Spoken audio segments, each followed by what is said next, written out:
And that's point the And public also, discussion please, will be we held. need you to ask the mayor to resign and go sit home, enjoy time with his family, because he's gonna serve between 5 to 10 years. He's gonna be away from them.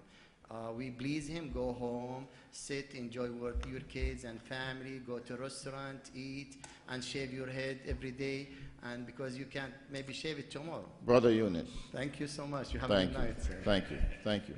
Council Madam BA? President, thank you very much. First, let me just say, it's important that we have good and clear understanding of how administrative functions operate.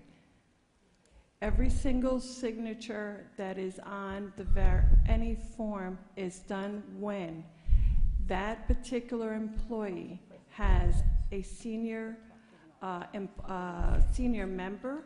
That senior person has a supervisor. That supervisor has a division director. That division director has a department director.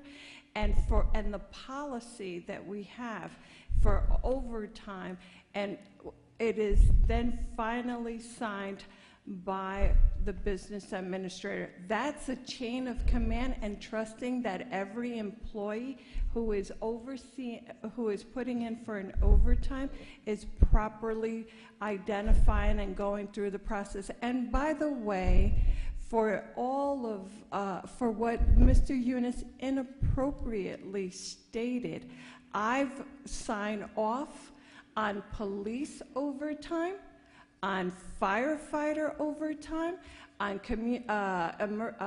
for every single dispatching officer, operator, for human services, for DPW, for economic development, for anyone in any one of the 1,800 employees that works for the City of Paterson.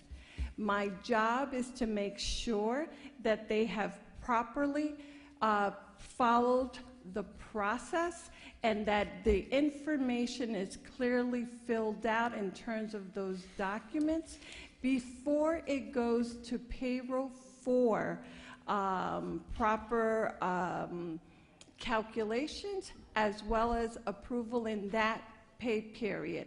So, Mr. Younes, let me correct you and tell you that the approval of any and all of my signatures will be found in every single one of those overtime for every single employee, including police, fire, economic development, no different than that of DPW. Thank you, Mr. President. Thank you, Madam BA.